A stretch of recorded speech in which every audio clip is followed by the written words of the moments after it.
Olá, graça e paz. Sou o apóstolo Miguel Ângelo, bem-vindos ao programa da Igreja Cristo Vive. Que alegria poder estender a minha destra de amor e dizer-lhes bem-vindos ao programa que é Luz no meio das trevas, que é oásis no meio do deserto, que é paz no meio do destempero e do desajuste da nossa sociedade. Hoje nós vamos começar a ouvir a primeira parte de uma mensagem da graça de Deus. Você sabe, nós não somos uma missão apostólica da graça de Deus de nome. Nós vivemos a graça de Deus. Nosso ministério não é judaizante, não tem ligação com Moisés. Nosso ministério vive a fé da palavra. Aquilo que chamamos um evangelho pleno. Aquela que é a palavra que sintetiza a obra de Jesus, graça. Você vai ouvir, após este programa eu volto, deixamos o telefone 30 17 90 90. Olhe, disponha o seu coração, abra-se realmente para dar a entrada à palavra. O seu coração é terra fértil, a palavra é uma semente, então eu vou semear sementes de vida no teu coração. Aguardo uma grande colheita na tua vida. Eu volto em seguida. Até já. Descendentes de Abraão, herdeiros segundo a promessa. Diz assim o apóstolo São Paulo aos Gálatas: mas antes que viesse a fé, estávamos sob a tutela da lei, e nela encerrados para essa fé que de futuro haveria de revelar-se. De maneira que a lei nos serviu de aio para nos conduzir a Cristo, a fim de que fôssemos, por Cristo naturalmente, justificados pela fé. Mas tendo vindo a fé, já não permanecemos subordinados ao aio, pois todos vós sois filhos de Deus mediante a fé em Cristo Jesus. Porque todos quantos fostes batizados em Cristo, de Cristo vos revestistes. Dessarte, não pode haver nem grego, nem judeu, nem grego, nem escravo, nem liberto, nem homem, nem mulher, porque todos vós sois um em Cristo Jesus. E se sois de Cristo? Você é de Cristo? E se sois de Cristo, sois também de uma linhagem. Isso não começou agora, vem lá de trás. Se você é de Jesus hoje, você é um descendente de Abraão e é um herdeiro segundo a promessa. Maravilhoso, amado, maravilhoso. Vamos orar ao Senhor. Vamos agora dispor o nosso coração. Eu vou tirar do meu alforge. Ítalo, bem-vindo, meu filho. Você está quietinho aí, nem me falou nada. Vou tirar do meu alforge a semente da palavra e vou semear no teu coração. Oremos, ó Pai.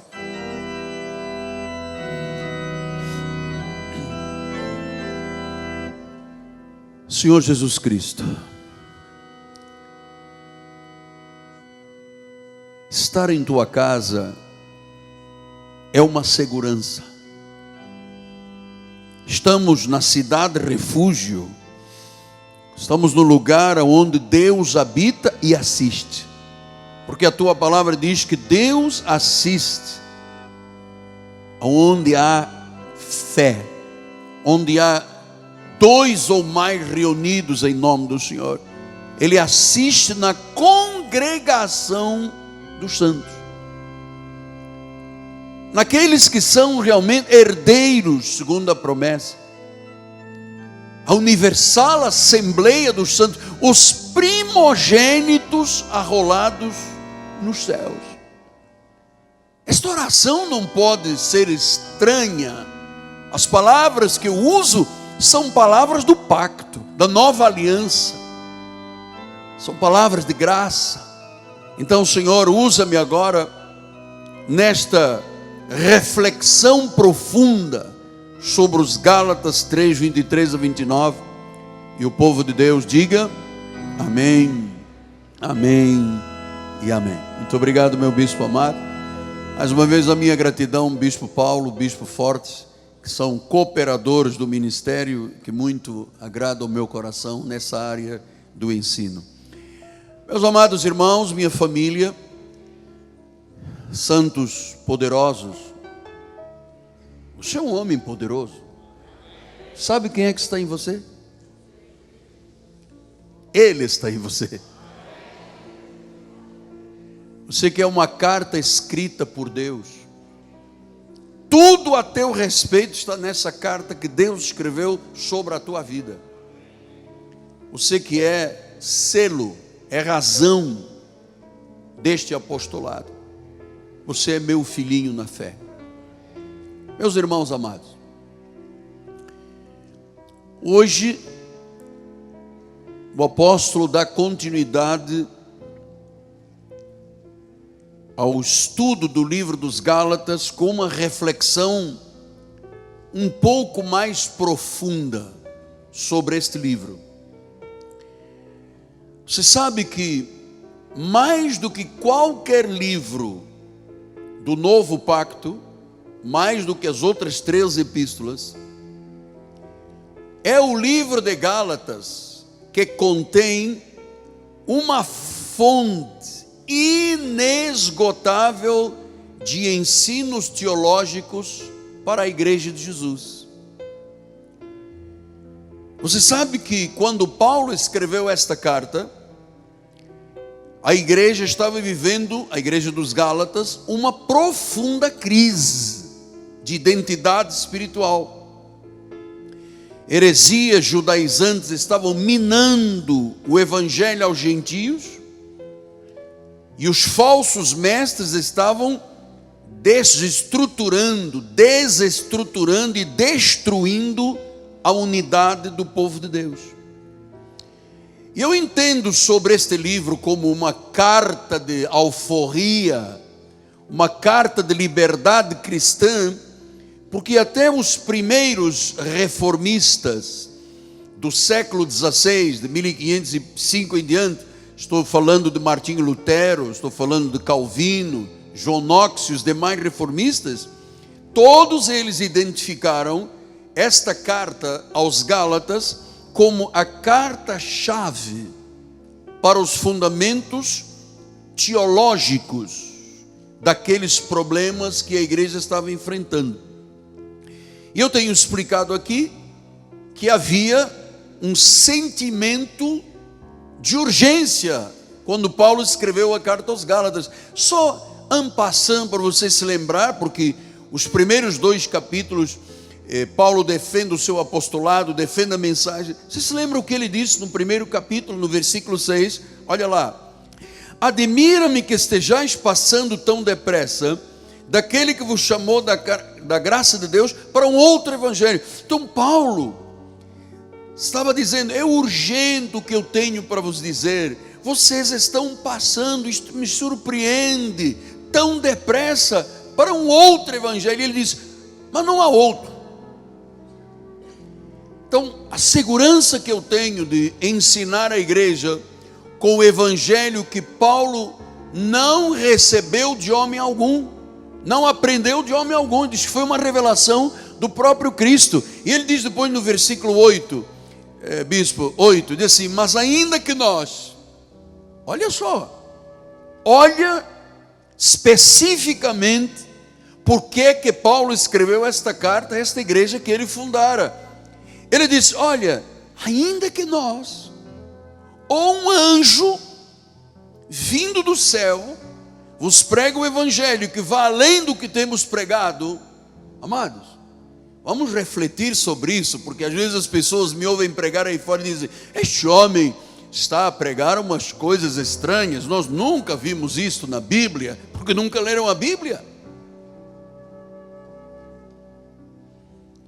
E deixe-me dizer que eu não prego nada estranho, eu prego exatamente o que está aqui dentro da Bíblia. É estranho. Estranho de quê? É estranho para quem não tem conhecimento, para quem ignora que a Bíblia tem que ser conhecida com olhos espirituais iluminados, sem véus no coração, disse o apóstolo São Paulo. Então Paulo disse: olha, se um de nós, se um anjo, pode vir do céu aí, se pregar uma outra palavra, agora vejam os senhores, passaram-se 2000 anos. E esse outro pregue o que vai além. O que vai além disso que Paulo ensinou é o que as igrejas tradicionalmente ensinam. Deixa eu repetir. O que Paulo acabou de dizer aqui, ele disse: olha, se for além do que eu tenho pregado, e o que a igreja tradicional vive? Por isso é que foi estabelecida uma reforma protestante. E a primeira reforma foi no seio da igreja católica. Agora Deus não está mais reformando a igreja católica. O que sobrou lá foram escombros e cinzas. Deus está reformando a igreja dele. Por isso isto é uma última reforma. Porque se a igreja pregar alguma coisa que não foi pregada por Paulo, diz que o povo e a igreja está o quê? Anátema. Você sabe o que quer dizer anátema? Maldito. Sim, mas então por que só o Senhor está dizendo isto? Porque eles viviam a bênção de Abraão, mas se submetiam às leis de Moisés do Antigo Testamento. Esse era o problema. Então, meus irmãos, no estudo anterior nós já vimos isto aqui. Vimos Paulo chegou a recapitular 2000 anos de história. Ele foi lá a Abraão, ele passou por Moisés, ele chegou a Jesus Cristo. Ele disse: Deus deu a promessa a Abraão, a Moisés Deus deu a lei. Deus deu a promessa a Abraão 430 anos antes da lei. E ele disse: ninguém pode anular a promessa. Então, quando nós falamos de Abraão, nós estamos falando de alguém dispar, totalmente oposto a Moisés. Moisés foi o maior profeta de Israel. Moisés foi o grande libertador dos hebreus. Moisés foi o mediador da lei, com seus sacrifícios, seus 613 mandamentos, aquela cerimonial, queima de gorduras, cálice de ervas amargas, paga o preço, jejua, sofre. Isso foi Moisés. Moisés era especificamente para os judeus. Aí Deus anteriormente levanta Abraão, o patriarca, que tem uma mensagem, e os senhores que estudam a Bíblia sabem, muito mais abrangente do que tinha Moisés. Abraão ia muito além do ciclo e do círculo e do ciclo dos hebreus. A promessa que Deus fez a Abraão chegou até aos gentios. Não era para um povo específico. Para esse povo hebreu, Deus tinha Moisés. Abraão passou o limite desse ciclo de hebreus para chegar aos gentios. Então, Paulo na Epístola aos Gálatas foi muito mais profundo, foi muito mais doutrinário. Ele fala muito de fé, fala muito de justiça, dessa fé que só quem é da graça tem, uma fé que tem uma confiança incondicional em Deus. É a fé que diz: ainda não existe, mas eu procedo como se já existisse. Isso não existe na lei. Na lei é assim: eu vou jejuar, vou pagar o preço, vou vigiliar para ter. Os da graça dizem: pela fé já tenho, pela fé já cheguei. É diferente. Então, Paulo fala da justiça, dos atributos dos eleitos de Deus. Então, era necessário se escrever esta carta, porque o povo se esquecera que em Cristo e pelas obras do Calvário, a obra estava completa. Eles se esqueceram disso. Foi uma insensatez. Foram os falsos mestres que começaram a visitar a igreja. Então, Paulo, diante de uma pleiade de falsos mestres, que geram um cristianismo falso, mas quem é o senhor para dizer que quem vive das obras da lei é um cristianismo falso? Não é só falso, é maldito. Não sou eu que estou dizendo, é a Bíblia que está dizendo. Paulo disse: se a lei tivesse cumprido e tivesse a capacidade de cumprir o que a graça fez, não era preciso estabelecer um novo pacto, ficaríamos com Moisés. Mas Jesus tinha dito: eu tenho outras ovelhas que não são deste aprisco aqui dos judeus, a mim convém-me buscá-las e conduzi-las. Você sabe quem é que conduz esta igreja e você e a sua vida? Jesus. Jesus conduz a tua vida. O Espírito Santo te conforta, te consola, te encoraja. Amado, isto aqui é uma unidade com Cristo. Então, essa pleiade de falsos mestres enfeitiçaram a igreja dos Gálatas. Enfeitiçaram. Bascai-nos. Quem é que vos enfeitiçou? Quem é que vos embruxou? Disse Paulo. Começaram perigosamente a retroceder da vida da graça para uma morte espiritual. A igreja começou a aceitar qualquer vento de doutrina. A igreja começou a aceitar tudo que o mundo oferecia. A igreja começou a aceitar o engodo da letra morta. E você sabe, eu tenho que dizer isso, eu não posso me acovardar, amado, porque esta ideia do que aconteceu aos Gálatas está aí pululando em 90% das igrejas.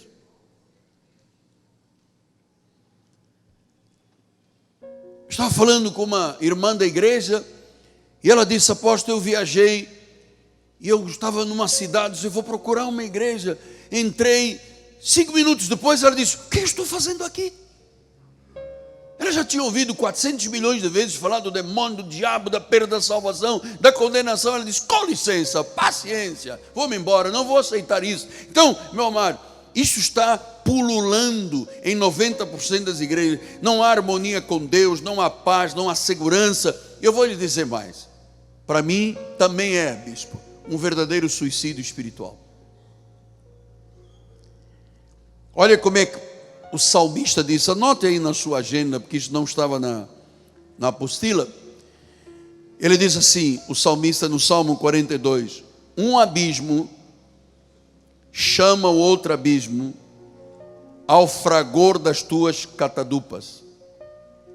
Todas as tuas ondas e vagas passam sobre mim. Diz que um abismo chama o outro abismo. Um erro chama outro erro. Uma coisa boa chama uma coisa boa. Um erro chama outro erro. A lei chama a lei. A maldição chama a condenação. A condenação chama as heresias. Amado, é verdade, como diz a frase em latim, abissum invocat. Um abismo chama o outro abismo. Ele invoca um outro abismo. Amado, se você não está no lugar certo, é verdade, um abissum invocat. Um abismo chama outro abismo. Você tem ideia de quantos milhões de crentes estão no abismo, amado?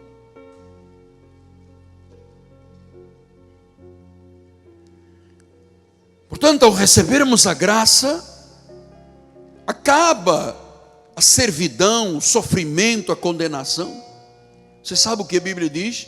Que Jesus foi o nosso Cordeiro Pascal. Ele disse: está consumado, a obra está completa, eu não tenho que acrescentar mais nada. Acaba esse jugo lamentável, difícil de suportar, o jejum, a vigília, paga o preço. Amados, em Cristo nós fomos libertados para sempre, amados. Diga: eu sou livre. Diga: eu sou semente de Abraão. Eu sou herdeiro com Cristo. Diga: eu tenho uma nova identidade. Eu sou um espírito com o Senhor. Eu tenho uma fé vencedora. Eu tenho um selo para o dia da redenção. Ninguém pode arrancar esse selo. Ninguém pode arrancar esse selo. Jesus disse isso: ninguém. Nadie.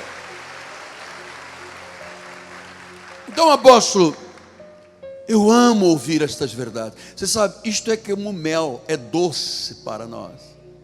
A graça é mel. Não pode comer muito e tal, tem que ser um pouco de cada vez, não dá diabetes. Então, a graça é mel. Você, é isso mesmo. É isso. Olha, quem penou as passas do Algarve com a lei, quando me ouve pregar, amado, destrói todos os nós da cabeça espiritual. Pastor, então me diga assim, o que éramos nós sob a lei? Antes de conhecermos a graça, todo mundo estava debaixo das obras da lei, estava debaixo de Moisés, estava debaixo de tudo isso que eu vou lhe ensinar esta manhã. Olha o que diz Gálatas 3:23. Mas antes que viesse a fé, apóstolo, Deus me livre, onde é que o senhor tirou esse versículo? Então, mas as pessoas lá do Antigo Testamento iam para dentro de fornalha pela fé, jogado no negócio dos leões pela fé, encaravam Faraó pela fé, e agora diz a Bíblia, antes que viesse a fé. Não estou cá a entender. Tinha fé ou não tinha fé? No tempo da lei havia uma fé o quê? Natural.